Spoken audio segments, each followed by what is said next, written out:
En pépinière, notamment ici dans le cadre de ce projet en production de pépinières d'arbres fruitiers, nous ne faisons pas la chasse qu'aux pucerons et qu'aux acariens ou d'autres ravageurs, nous faisons également la chasse au gibier. Les chevreuils, quand ils arrivent à rentrer, ils peuvent brouter les plants. Ils peuvent également faire des frottements sur les troncs. Tout ce qui est petits mammifères comme les campagnols et les mulots vont pouvoir s'attaquer aux racines. Surtout qu'avec le climat changeant, en hiver, il peut y avoir des disettes alimentaires et inversement, l'été, avec les sécheresses, ils peuvent être plus à même de venir sur la culture.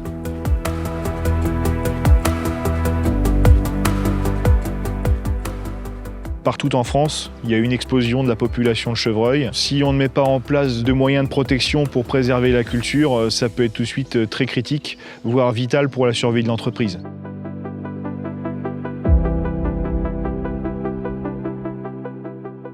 Comme vous pouvez le constater sur ce mirabellier, au printemps, ils viennent se frotter les bois. Donc ils vont écorcer toute la plante, ça va casser la montée de sève de la plante et donc la plante va mourir.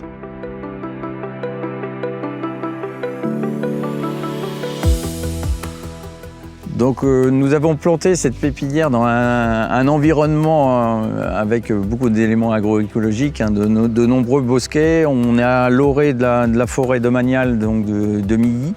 On a des passages de gibier très importants, les lièvres, les chevreuils, on a du passage de sangliers. On a souvent des pincements par rapport aux chevreuils, donc qui viennent épointer donc les cultures. Et on a des traces donc avec les lièvres, des traces fortes, donc soit des têtes qui sont coupées, soit des bois qui sont grattés.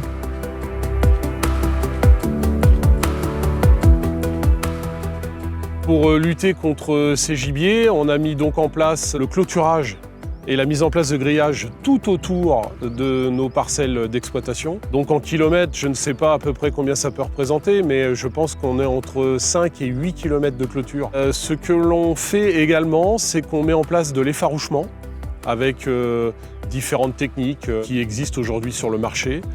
Nous utilisons aussi une nouvelle technique, donc les manchons en laine de mouton qui dégagent une odeur particulière et qui vont avoir un double effet en fait. Un effet de protection sur le végétal et d'élongation parce qu'on lui dit tu vas pousser droit et également de son côté répulsif sur le gibier.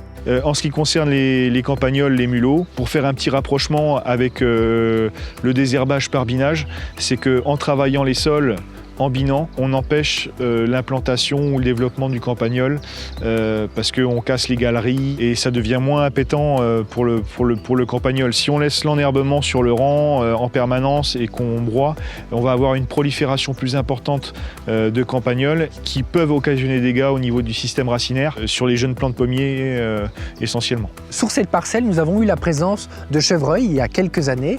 Pour cela, des diffuseurs ont été mis en place afin de repousser ces chevreuils en dehors de la culture. Qui sont remplis de graisse de mouton, donc qui servent de répulsif parce qu'ils détestent cette odeur.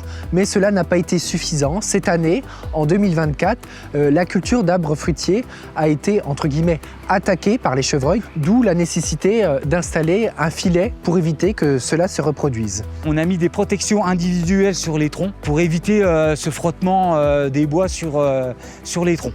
On a placé autour de la pépinière bio en fait, des piquets rehaussés pour que les rapaces puissent se poser. Alors lorsque les populations deviennent très importantes, notamment lapins, lièvres, nous faisons intervenir en fait, la société de chasse. On n'a pas le droit de tirer dans les parcelles. Donc ils lâchent les chiens dans les entrées de grillage et essayent de faire sortir le gibier présent à l'instant. En termes de coûts, aujourd'hui, sur 12 mois de l'année, le fait de protéger les cultures, si ce n'est contre les gibiers, représente à peu près 1 mois de travail à 3 salariés. On a fait le choix de mettre un engrillagement permanent. Les derniers grillages que j'ai mis, c'est des grillages de parc, donc des grillages costauds d'1,50 m avec une forte résistance de mailles. Là, on est sur de l'ordre de 4 à 500 € de grillage pour 100 mètres. L'engrillagement de la parcelle nécessite d'être entretenu parce que des fois, il peut y avoir des trous qui peuvent être occasionnés par des sangliers ou une tempête et des branches qui tombent sur le grillage, donc il faut faire attention. Il suffit qu'il y ait un trou dans le grillage, il y a un chevreuil qui rentre, il est capable capable de manger plusieurs centaines de plants. Ça peut être préjudiciable sur le développement de l'arbre. Il peut avoir un retard de végétation important et voilà, il n'aura pas la taille exigée pour la commercialisation du produit. La contrainte au niveau du répulsif à base de graisse de mouton, c'est déjà dans un premier temps son coût. Un bidon, il faut compter à peu près une centaine d'euros par bidon. À l'heure actuelle, on doit remplir les diffuseurs à peu près toutes les 5 à 6 semaines. Donc c'est-à-dire que ça occupe pratiquement une bonne matinée, voire une journée complète pour faire tout le tour de la pépinière pour remplir tous les diffuseurs. Sur les protections, la mise en place est très rapide. Ça s'est fait en 1 heure de temps. C'est surtout le coût.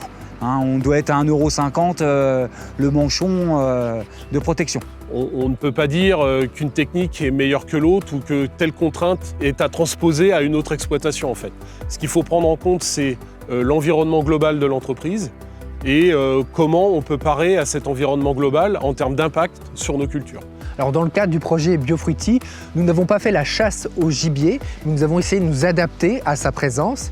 Dans le cadre de cette pépinière, notamment il y a quelques années, les gibiers n'étaient pas trop présents sur la parcelle.